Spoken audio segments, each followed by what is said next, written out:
Hello दोस्तों, नमस्कार। मैं राम बाबू और आपका अपने YouTube channel Yes B Computer Sir में स्वागत है। जैसे कि आप जानते हैं, इस चैनल पे हम ट्रिपल सी के पार्ट 8 पढ़ चुके हैं और आज हम पार्ट 9 पढ़ेंगे। जिसका पहला क्वेश्चन है, आपके कंप्यूटर से इंटरनेट पर फाइल ट्रांसफर करने की प्रक्रिया कहलाती है? ए अपलोडिंग, बी फॉरवर्डिंग, सी डाउनलोडिंग, डी नन। तो इसका जो करेक्ट आंसर होगा वो ए होगा, अपलोडिंग। जब भी हम इंटरनेट पर कोई भी फाइल ट्रांसफर करते हैं तो उसे हम अपलोड करना कहते हैं, अपलोडिंग कहलाता है। चलिए अगले क्वेश्चन पे चलते हैं। अगला क्वेश्चन है, निम्न में से OLX किस श्रेणी में आता है? ए B2B जिसे कहते हैं business to business, B C2B जिसे कहते हैं consumer to business, C C2C जिसे कहते हैं consumer to consumer, D B2C जिसे कहते हैं बिजनेस टू कंज्यूमर। तो इसका जो करेक्ट आंसर होगा वो सी होगा, C2C। जो OLX होता है ये हमारा C2C श्रेणी में आता है, कंज्यूमर टू कंज्यूमर। OLX पे जो होता है, जैसे हम पुरानी मोबाइल वगैरह बेचते हैं OLX पे बेचते हैं, तो ये कंज्यूमर टू कंज्यूमर होता है कि कंज्यूमर मतलब कस्टमर के माध्यम से खरीदी जाती है, वो कस्टमर को ही बेच दी जाती है। तो इसीलिए OLX जो होता है वो C2C का एग्जाम्पल होता है या C2C के श्रेणी में आता है। चलिए अगले क्वेश्चन पे चलते हैं। अगला क्वेश्चन है, कोबोल क्या है? ए एक एप्लीकेशन, बी कंप्यूटर भाषा, सी सॉफ्टवेयर, डी कोई नहीं। तो इसका जो करेक्ट आंसर होगा वो बी होगा, कंप्यूटर भाषा। कोबोल जो है हमारा वो कंप्यूटर भाषा होता है। चलिए अगले क्वेश्चन पे चलते हैं। अगला क्वेश्चन है, विंडोज की व्यवस्था एवं अन्य सूचनाओं को स्टोर करते हुए कंप्यूटर को पुनः प्रारंभ करने वाला विकल्प है? A shutdown, B restart, C standby, D restart in safe mode. तो इसका जो करेक्ट आंसर होगा वो बी होगा, रीस्टार्ट। कह रहा है कि विंडोज की व्यवस्था एवं सूचनाओं को स्टोर करते हुए कंप्यूटर को पुनः प्रारंभ करना या पुनः चालू करने को ही हम रीस्टार्ट कहते हैं। शटडाउन से क्या होता है, हम जब शटडाउन करते हैं तो जो हमारा कंप्यूटर होता है वो बंद हो जाता है पूरी तरह से, फिर वो दोबारा चालू नहीं होता जब तक कि हम उसको दोबारा चालू नहीं करते हैं। लेकिन रीस्टार्ट जब करते हैं तो एक बार बंद होता है फिर दोबारा वो चालू हो जाता है। चलिए अगले क्वेश्चन में चलते हैं। अगला क्वेश्चन है, विंडोज किस तरह के इंटरफेस पर आधारित है? A graphical user interface, B application program interface, C clipboard, D character user interface. तो इसका जो करेक्ट आंसर होगा वो ए होगा, ग्राफिकल यूजर इंटरफेस। जो विंडोज होता है वो GUI बेस्ड होता है या GUI पे काम करता है, जिसे हम कहते हैं ग्राफिकल यूजर इंटरफेस पर आधारित होता है। चलिए क्वेश्चन पे चलते हैं। अगला क्वेश्चन है, निम्न में से कौन सा एक यूटिलिटी प्रोग्राम का उदाहरण नहीं है? A virus scanner, B file viewer, C disk scanner, D LibreOffice Calc. तो इसका जो करेक्ट आंसर होगा वो डी होगा, लिब्रे ऑफिस कैल्क हमारा यूटिलिटी प्रोग्राम नहीं है। बाकी virus scanner, file viewer, disk scanner ये सारे ही हमारे यूटिलिटी प्रोग्राम होते हैं। चलिए अगले क्वेश्चन पे चलते हैं। अगला क्वेश्चन है, निम्न में से किस एक के अतिरिक्त अन्य सभी कंप्यूटर की इनपुट डिवाइस हैं? ए स्कैनर, बी स्पीकर, सी बारकोड रीडर, डी कीबोर्ड। तो इसका जो करेक्ट आंसर होगा वो बी होगा, स्पीकर। स्पीकर हमारा इनपुट डिवाइस नहीं, ये हमारा आउटपुट डिवाइस होता है। बाकी स्कैनर, बारकोड रीडर, कीबोर्ड ये सारे हमारे इनपुट डिवाइसेस होते हैं। चलिए अगले क्वेश्चन में चलते हैं। अगला क्वेश्चन है, माउस की क्रिया है? A single click, B double click, C drag and drop, D उपरोक्त सभी। तो इसका जो करेक्ट आंसर होगा वो डी होगा, उपरोक्त सभी।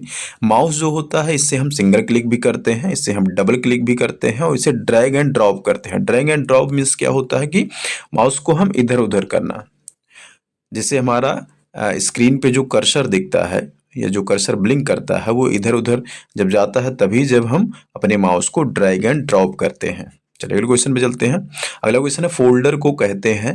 ए सब फोल्डर, बी सब डायरेक्टरी, सी डायरेक्टरी, डी नन। तो इसका जो करेक्ट आंसर होगा वो सी होगा, डायरेक्टरी। फोल्डर को हम डायरेक्टरी कहते हैं। चलिए अगले क्वेश्चन पे चलते हैं। अगला क्वेश्चन है, लिनक्स क्या है? ए डॉस जिसका फुल फॉर्म होता है disk operating system, B OS जिसका फुल फॉर्म होता है operating system, C Unix, D none. तो इसका जो करेक्ट आंसर होगा वो बी होगा ओएस। लिनक्स जो हमारा है यह ओएस होता है, ऑपरेटिंग सिस्टम होता है। चलिए अगले क्वेश्चन में चलते हैं। लिनक्स ओएस किसे मैनेज करता है? A memory, B processor, C IO device. IO device का मतलब क्या होता है? आई से होता है इनपुट, ओ से होता है आउटपुट। जो हमारा लिनक्स ओएस होता है ये पूछा जा रहा है कि इनपुट डिवाइस और आउटपुट डिवाइस, या फिर डी है ऑल ऑफ द अबव। तो इसका जो करेक्ट आंसर होगा वो डी होगा, ऑल ऑफ द अबव। जो लिनक्स ओएस होता है ये मेमोरी, प्रोसेसर और इनपुट और आउटपुट डिवाइस सभी को मैनेज करता है। चलिए अगले क्वेश्चन में चलते हैं। अगला क्वेश्चन है, निम्न में से कौन एक फाइल कंप्रेसर प्रोग्राम है? ए विनजिप, बी विंडोज, सी डॉस, डी कोई नहीं। तो इसका जो करेक्ट आंसर होगा वो ए होगा विनजिप। फाइल कंप्रेसर का मतलब क्या होता है कि ये फाइल कंप्रेसर का जो एग्जाम्पल है या कह सकते हैं जो प्रोग्राम है, एप्लीकेशन है, वो हमारा विनजिप होता है। फाइल कंप्रेसर से क्या होता है, हम किसी भी फाइल फोल्डर को उसके आकार को छोटा कर सकते हैं ताकि वो एक जगह से दूसरे जगह ट्रांसफर करने में आसानी हो जाए। चलिए अगले क्वेश्चन में चलते हैं। अगला क्वेश्चन है, सर्वाधिक तेज गति वाला प्रिंटर है? A jet printer, B thermal printer, C laser printer, D daisy wheel printer. तो इसका जो करेक्ट आंसर होगा वो सी होगा लेजर प्रिंटर। सबसे तेज चलने वाला जो प्रिंटर है वो लेजर प्रिंटर होता है। इन सभी में जेट प्रिंटर, थर्मल प्रिंटर और डेजी व्हील प्रिंटर, इन सभी से सबसे ज्यादा तेज चलने वाला जो हमारा प्रिंटर है इसमें वो लेजर प्रिंटर होता है। चलिए अगले क्वेश्चन में चलते हैं।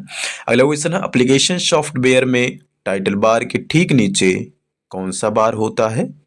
ए menu bar, B scroll bar, C ruler bar, D उपरोक्त सभी। तो इसका जो करेक्ट आंसर होगा वो हमारा ए होगा मेनू बार। एप्लीकेशन सॉफ्टवेयर में जो टाइटल बार होता है, टाइटल बार के जस्ट नीचे जो रहता है उसे हम मेनू बार कहते हैं। चलिए अगले क्वेश्चन में चलते हैं।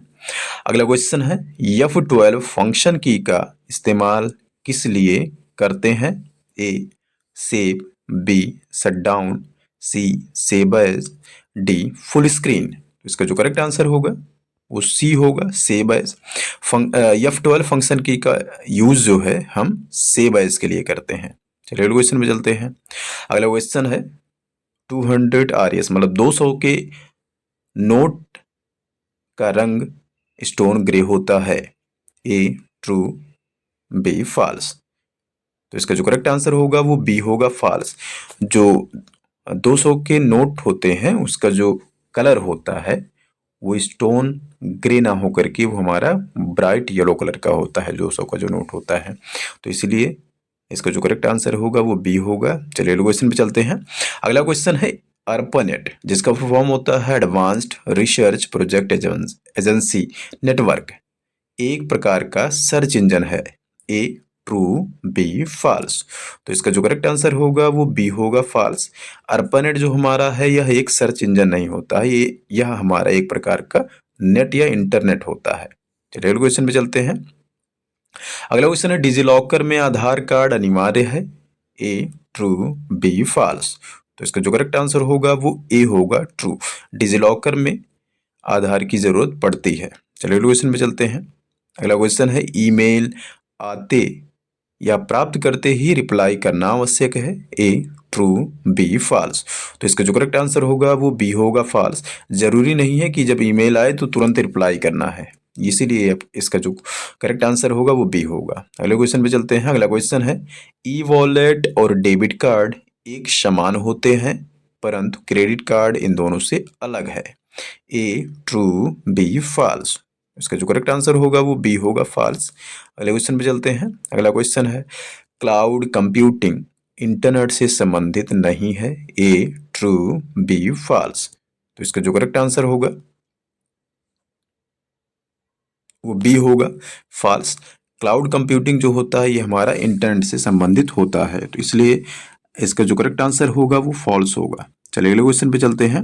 हमारा अगला क्वेश्चन है, एनालिटिकल इंजन का आविष्कार चार्ल्स वेबेज के द्वारा 1834 में किया गया था? ए ट्रू, बी फॉल्स। तो इसका जो करेक्ट आंसर होगा वो ए होगा, ट्रू। जो एनालिटिकल इंजन था उसका आविष्कार चार्ल्स बेबेज ने 1834 में ही किया था, इसलिए इसका जो करेक्ट आंसर होगा वो ट्रू होगा, ए। अगले क्वेश्चन पे चलते हैं। अगला क्वेश्चन है, क्या क्रेडिट कार्ड पेट्रोल पंप द्वारा नगद धनराशि के रूप में स्वीकृत में है? ए ट्रू, बी फॉल्स। तो इसका जो करेक्ट आंसर होगा वो ए होगा, ट्रू।